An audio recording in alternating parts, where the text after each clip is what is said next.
ছেলে সন্তান নাই, টাকা পয়সা নাই, কিন্তু বাবা আমরা বড় অসহায় আছি। আসছি একটি বেদে পল্লীতে। যদিও এই পল্লীর দুটা ভাগ আছে। এক শ্রেণীর মানুষ আছেন বেদেদের মধ্যে যারা সামর্থ্যের কারণে নৌকায় বাস করেন, আর এক শ্রেণীর মানুষ আছেন তারা ডাঙ্গায় বাস করেন। তো আজকে ভিডিওতে দেখাবো কেন তারা একই জায়গায় থেকে নৌকায় বাস করেন, আবার একই গোত্রের মানুষ কেন উপরে ডাঙ্গায় ভালোভাবে বাস করেন। 50 বছর হবে মনে করেন আমরা নৌকার থেকে এই টানে আসছি, উপরে আসছি আর কি। সবাইকে শুভেচ্ছা জানাচ্ছি শেখাননগর সিরাজদি খান মুন্সিগঞ্জ থেকে। আমি এখন আছি ইসামতি নদীর তীরে।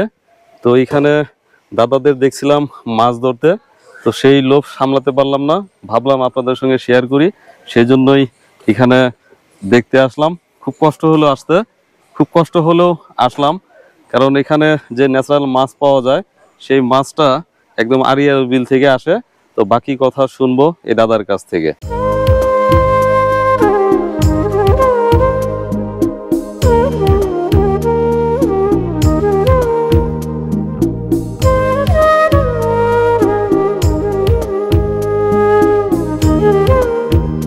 দাদা কি নাম আপনার? আমার নাম কানীচন্দ্র দাস। এটা তো ইসামতি নদী? হ্যাঁ, এটা ইসামতি নদী। আসার সময় দেখলাম, আমি নিমতলা হয়ে আসছিলাম এদিকে, সবাই মাছ ধরছে। এখানে কি প্রচুর মাছ পাওয়া যায়? আমাদের এটা তো বিলের এলাকা, এই জন্য এখানে মাছ অনেক মাছ হয়, প্রচুর পরিমাণে খালে বিলে মাছ হয়।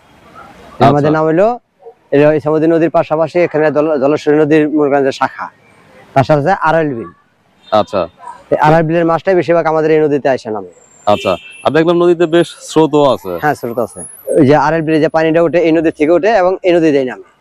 আচ্ছা, তবে একটু বলেন, এই যে মৎস্যজীবী হিসাবে আপনারা তো শুধু মাছই ধরেন, হ্যাঁ, তো এতে করে তো মনে হয় অনেক ফ্যামিলি চলে এই ইসামতি নদীকে কেন্দ্র করে? হ্যাঁ, অনেক নদী চলে। হ্যাঁ, আমাদের পাশে আরেকটা নদী আছে, ওটা হলো 1 নম্বর ইসামতি নদী, সিন্ধু নদীর যাকে বলে যে মরে গেছে গা। ওই নদীটা যদি সরকার যদি ওইটা কাটা যেত তাতে মানে আমাদের জন্য সুবিধা হতো। আচ্ছা, ব্রিজের উপর থেকে দেখছিলাম যে আপনারা মাছ ধরছেন, তো সেই মাছ দেখানোর জন্য এখানে আসা। একটু যদি বলটা একটু উঁচু করে একটু দেখান আমার দর্শককে, আসলে কেমন মাছ পাইলেন। তো এগুলো কি হাঁসরা মাছ বলে নাকি? এগুলো বলে পুটি, খৈলা, হাঁসরা মাছ আর আছে, ওগুলো নৌকা রয়েছে, ওগুলো উঠাই নাই। আচ্ছা, একটু নাড়া দেন দেখি, আর অন্য কোনো মাছ আছে কিনা। এই দেখেন, ও একরকমই মাছ। হ্যাঁ।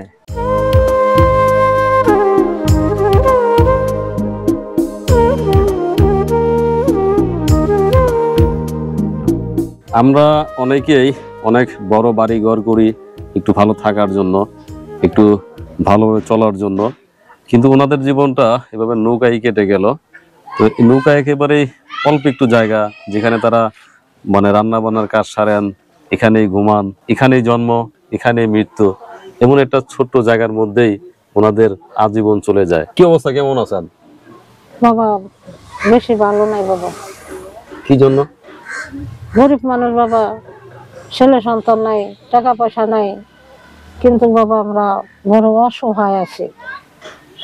অসহায় মানে আমরা কিছু বলতেই নাই বাবা। এই বুড়া বুড়ি 2 জন আছে বাবা, এই নুন খাই ফ্যান খাই, আমরা একটু মাল আছে বাবা, একটু কইরা কাটতে মানুষের জন্য লইয়া খাই আর কি। কি মাল? ওই যে মনে করেন লেস পিঠা। কিন্তু আজকে জান নাই? না, গ্রামে বেচা কিনি নাই বাবা, একদম আকারে বেচা কিনি অনেক কম। খাইতে আছি মানুষের তো রেন করে বাবা।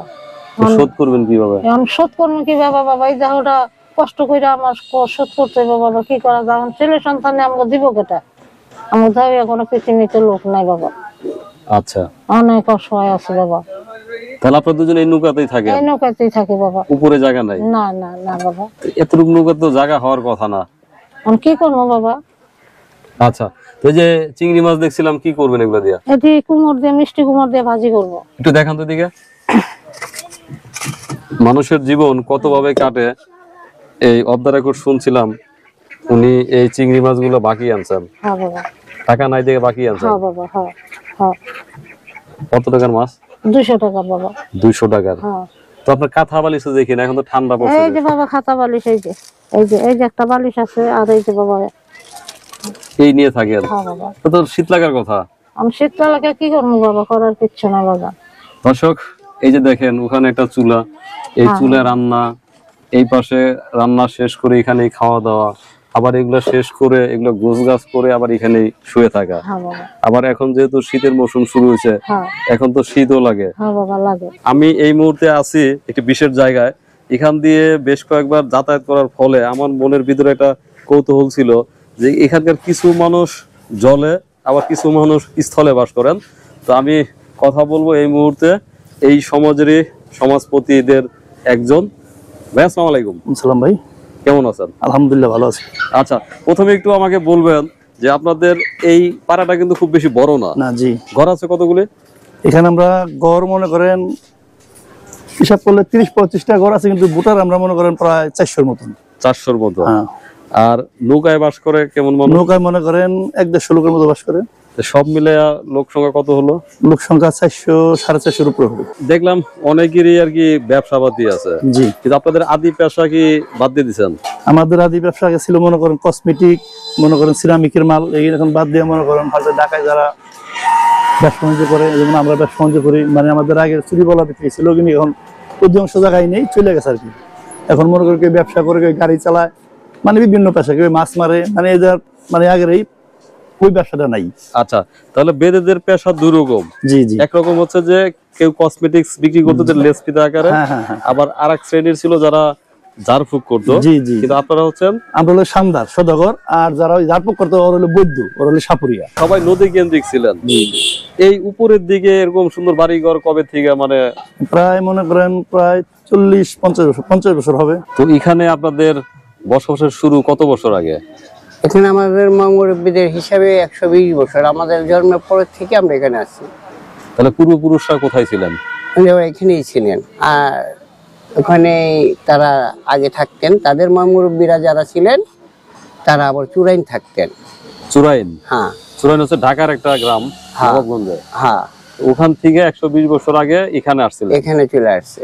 আচ্ছা, তো আমি দেখছিলাম যে আপনার এখানে সস্ত্রীক থাকেন। হ্যাঁ, ছেলে মেয়ে নাই আপনার? আমার একটা মেয়ে আর ছেলে নাই। আচ্ছা, তাহলে আপনারা বেশ কিছু নৌকা দেখলাম যে এখানে ভাসমান, যেখানে মানুষজন থাকেন। আবার উপরে দেখলাম বেশ কিছু ভালো বাড়িঘর বা বাড়িঘর আছে। এই পার্থক্যটা কেন?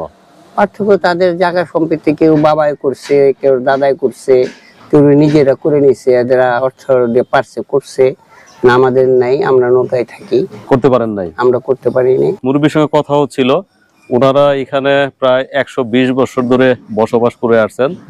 ওনার বাবা, ওনার দাদা এখানেই এভাবেই দিন কাটাতেন, কাজ করতেন। এখন ওনার বাবা দাদা ওনারা কেউ নাই, উনিও একেবারেই বয়সের ভারে কিছুটা নুজ্জ, হয়তো উনিও একদিন থাকবেন না। আবার ওনার বংশধরও নাই।